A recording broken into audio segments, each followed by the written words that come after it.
If Lalibela, its churches on and under the rocks are amazing, be ready for the other intrigues in the north. Aksum is the heart of ancient Ethiopia, a powerhouse in its heydays that was between the 1st and 13th century AD.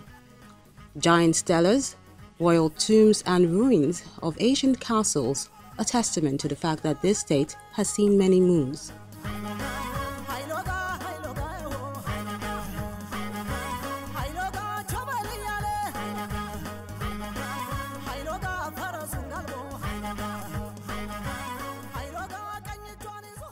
In Arthouse, in the city, yes. Wow.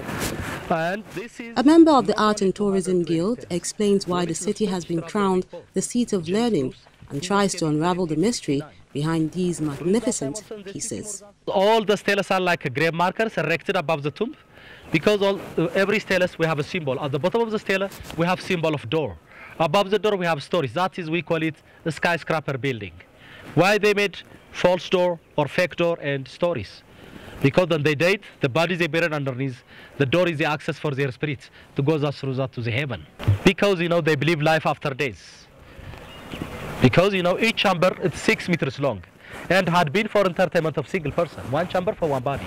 Why they prepare 6 meters for one body? Because when they buried with their foods, with their animals and with their treasure. The youngest of them was the first to come crashing down, and there are tall tales about how that happened.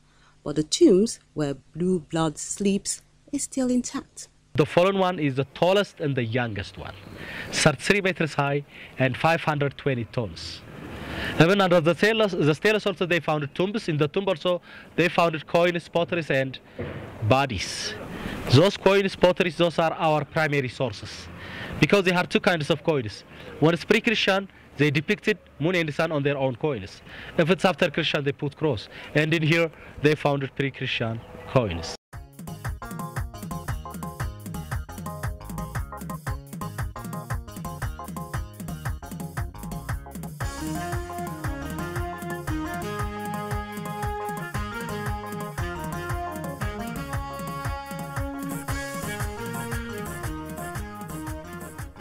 The churches are another attraction here. Inside St. Mary's, the paintings become more vivid, bright, colorful, telling the biblical story in a medium that speaks louder than words.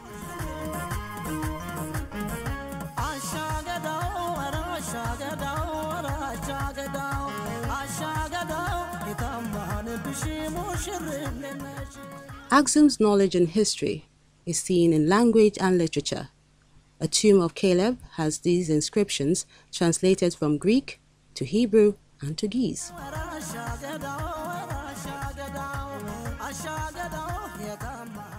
Thanks to the temple in Yeha, water, health, transportation are just a few of the things the community can boast of, at least for now.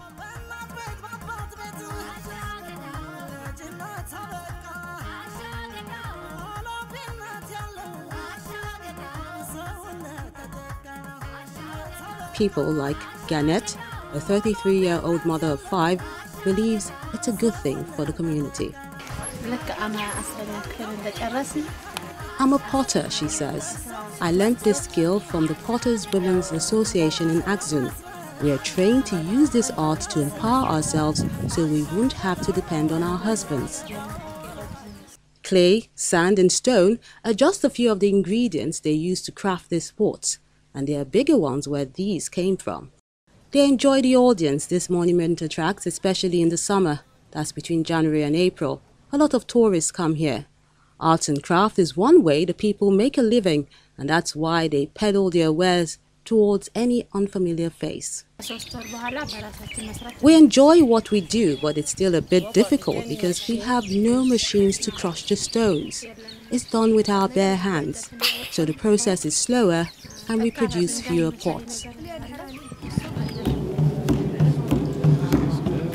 Every church has its drums, covered with decorated material that dates back hundreds of years.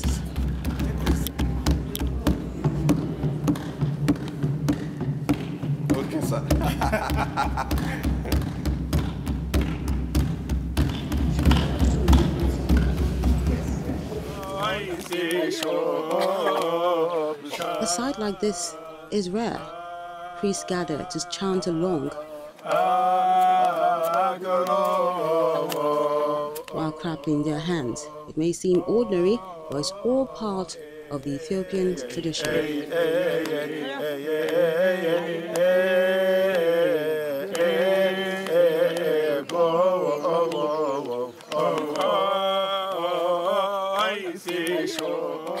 But not for those who make it a business to do so and look beyond their comfort zone to a continent and believe there are still many stories about this big and beautiful pride that needs to be told. It's not only Ethiopia, the whole Africa has been not really promoted by us, especially intercontinental tourism. Africa to Africans have never been priority for all of us. So we're really facing a problem because many people come from all over the world, but not us. So I think it's the new generation of Africans, people like you who are here already, to see what we offer to the rest of the world.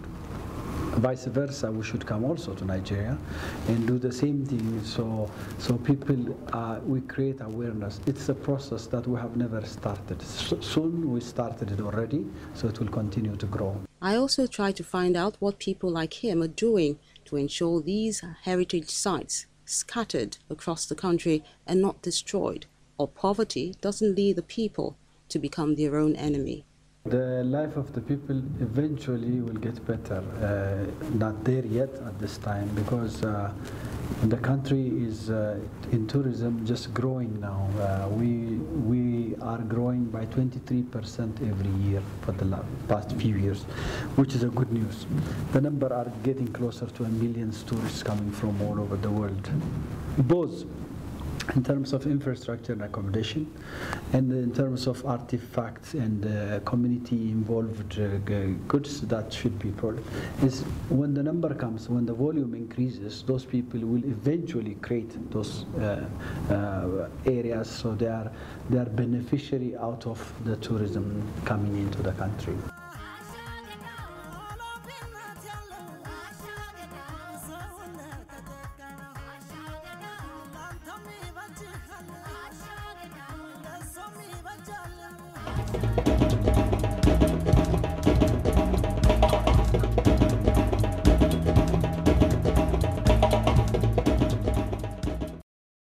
This month in art history.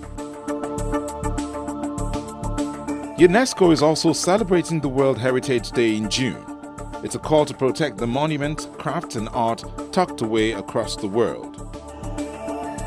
Amos Tutuola, Nigerian writer of the famed novel Palm Wine Drinkard, was born on June the 20th. Music maestro Femi Kuti came into the world on the 16th of this month. Academy Award-winning actor Morgan Freeman, most popular for his role in Glory and Driving Miss Daisy, was born on the 1st of June.